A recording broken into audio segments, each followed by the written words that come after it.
Salve! Vamos conhecer hoje a história de Mãe Menininha do Cantuá, a mãe de santo mais conhecida e amada do país, uma doce presença que foi inspiração para tantos e tantas, a Oxum mais bonita do Cantuá. Você está no canal da Astrid, seja bem-vinda, ativa o sininho das notificações, curte e no final deixe seus comentários, por favor.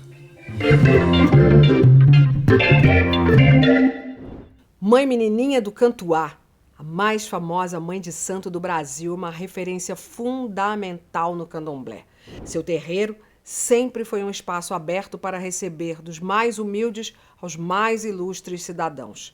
Caridosa e dedicada, ela conquistou o respeito da sociedade em meio à forte intolerância religiosa. Mãe Menininha foi e é a mãe de fé de milhares de brasileiros.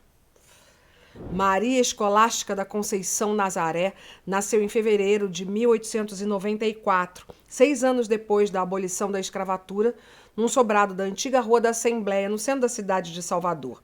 Seus pais eram Joaquim e Maria da Glória. Ela era descendente de africanos da nação Igba-Araquê, das terras de Aquibe-Okutá, sudoeste da Nigéria. Era bisneta dos negros libertos Maria Júlia da Conceição Nazaré e Francisco Nazaré, um casal que construiu uma grande família, com 10 filhos. O Brasil é o país que reúne o maior número de descendentes africanos fora da África. A Bahia, mais precisamente Salvador, guarda em sua cultura a forte presença desses povos através de suas festas, culinária, música e tradições religiosas. O candomblé, religião de matriz africana, assume no Brasil, de maneira geral, um lugar de preservação da memória e do patrimônio material e imaterial de um povo que aprendeu a resistir às diversidades da vida. Maria Escolástica cresceu entre os homens e mulheres africanas e descendentes que ajudaram a criar e difundir o candomblé no Brasil. Ela aprendeu com eles os antigos costumes, os rituais e a língua iorubá. Menininha cresceu no espaço conhecido como o Terreiro do Cantuá, fundado por sua família em 1849. O Ilê Iá Omiacé Iamacé fica no bairro da Federação, um lugar simbólico para a cidade de Salvador. O terreiro, assentado por Maria Júlia da Conceição Nazaré, a bisavó de Maria Escolástica, sobreviveu às perseguições do tempo da escravidão, um período que, além do aprisionamento, marca a perseguição aos negros e suas tradições, mas que também é um tempo de resistência cultural por parte de um povo guerreiro. O nome Cantuá deve-se ao antigo proprietário do terreno belga Edouard Cantuá, traficante de escravizados. Foi ele que arrendou as terras para os bisavós de Mãe Menininha. Um lugar privilegiado sobre uma elevação cercada por um bosque de difícil acesso, uma localização estratégica, protegida da perseguição policial. Maria Júlia, ao fundar o terreiro do Cantuá e a criar a Associação de São Jorge e Oxóssi, inaugura uma maneira de preservar e manter os ritos africanos da Bahia. Uma atitude providencial, pois naquele momento acontecia o desmonte do Ilê-Acé Airá Intilê, candomblé da Barroquinha, um dos primeiros terreiros do Brasil. O espaço foi desapropriado para atender às demandas da urbanização do centro de Salvador e os negros não tinham direito de opinar sobre essas reformas. Maria Júlia, que nasceu em 1800 e viveu até os 110 anos, foi a primeira Ialorixá do terreiro, espaço sagrado de expressão religiosa e santuário de costumes e legados milenares dos povos Iorubá, Abeokutá, lugar de preservação de culto aos orixás com tradição matriarcal, onde as dirigentes são sempre do sexo feminino, obedecendo aos critérios de hereditariedade e consanguinidade. A família de Maria Júlia se dividia entre os afazeres e a casa na cidade e os compromissos religiosos na roça do Cantuá. A segunda Ialorixá da casa foi Pulquéria Maria da Conceição Nazaré, a Pulquéria de Oxóssi, a Grande, que assume as funções do terreno depois da morte da mãe, Maria Júlia, em 1910. Pulquéria, que não teve filhas, foi sucedida pela sobrinha Maria da Glória Conceição Nazaré, a mãe de Menininha. Maria Escolástica foi iniciada na religião por tia Pulquéria, antes mesmo de completar 1 ano de vida. Aos 6, ela já dançava para Oxum, seu orixá, uma dança que irradiava doçura e beleza, como lembram os seus admiradores. Menininha, bisneta, sobrinha e filha de Elorixás, se torna a quarta Elorixá do Cantuá e entra para a história do Brasil como Mãe Menininha do Cantuá. Ela fica no cargo máximo do terreiro por 64 anos, um período que vai de 1922 a 1986, mas antes disso, ela vive um período de afastamento da casa.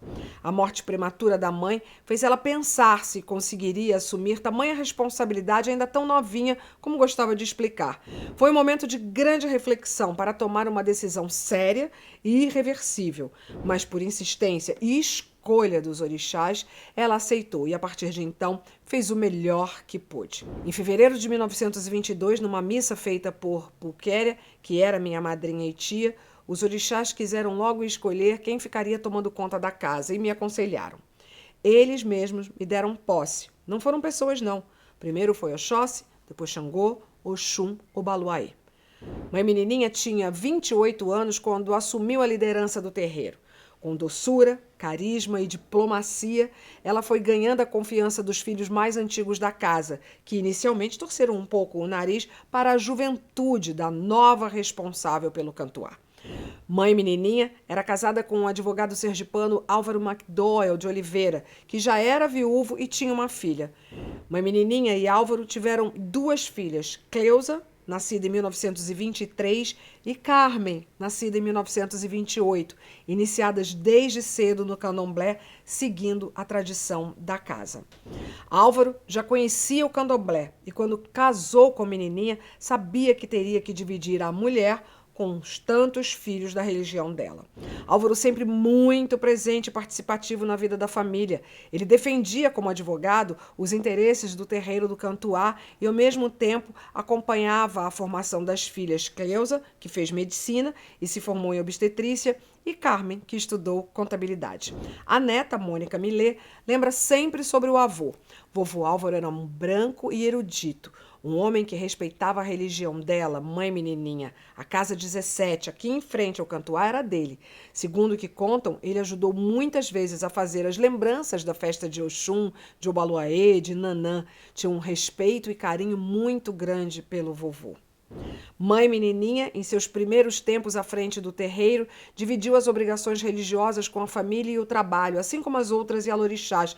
Ela acreditava que o terreiro era uma casa de caridade e não cobrava pelos atendimentos e serviços prestados. Mãe Menininha teve tabuleiro de frutas, foi dona de restaurantes e quitanda, costureira e doceira, fazia doces por encomenda. As filhas, Cleusa e Carmen, quando chegavam da escola, tinham que limpar e separar o umbu e ajudar a fazer cocada e a moda, um doce vendido nas ruas de Salvador. Fiquei com água na boca agora. Tenho muita saudade do manuê que ela fazia, uma espécie de quindinzinho com a calda feita na véspera. Lembra a neta Mônica.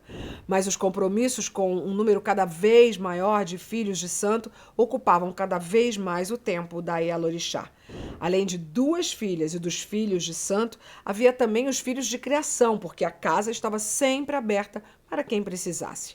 Mãe Menininha sempre se baseou nos princípios éticos e filosóficos que regiam o seu núcleo familiar e religioso e que tinham o acolhimento como um dos pontos fundamentais da prática do candomblé. Ela abriu as portas do Cantuá para todos e todas, mas nunca permitiu que violassem os segredos e mistérios da religiosidade.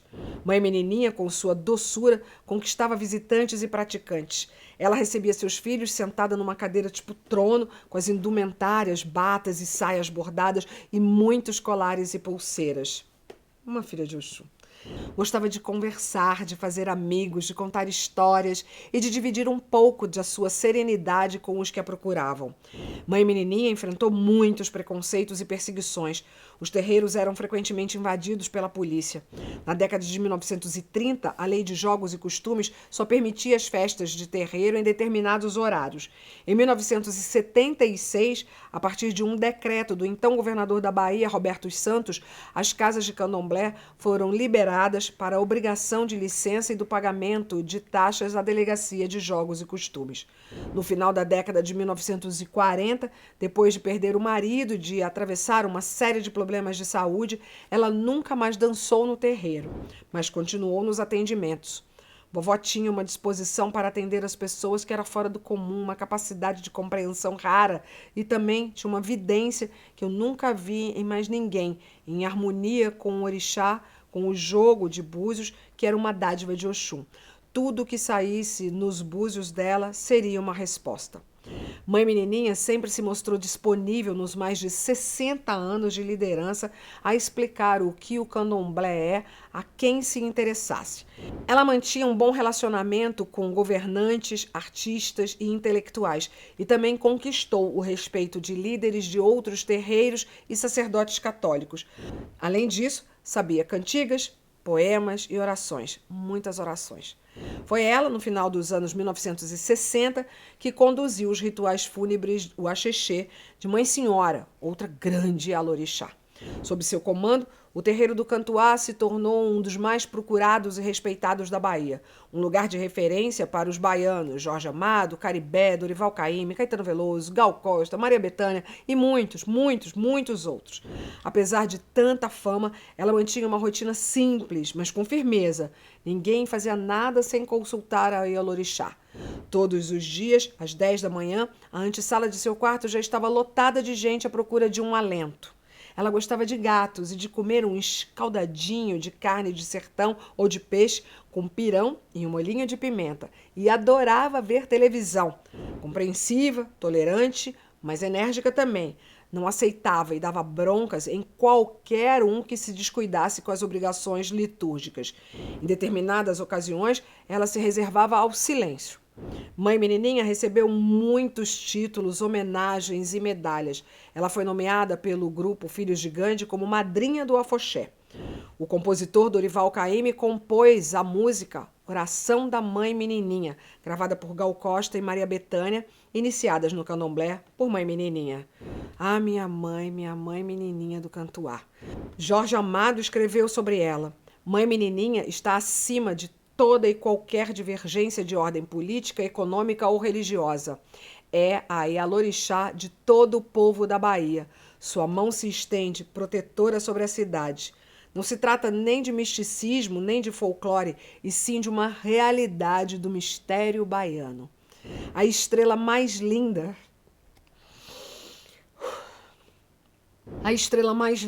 a Oxum mais bonita, morre, retorna a Orum, em 13 de agosto de 1986, aos 92 anos, em Salvador. Ela teve um enterro grandioso, uma multidão chorou a morte de uma das mulheres mais queridas do Brasil. Mãe Menininha do Cantuá é uma mulher admirável e essa é a história dela. A filha de Oxum chora. Você que está no canal já se inscreveu? Por favor, inscreva-se no meu canal, ativa o sininho para receber notificações, porque tem sempre material novo chegando e assim você pode ser avisada. E também faça o seu comentário. Já falei, eu sou daquelas que gosta de ler um comentário, de curtir, de responder. Por favor.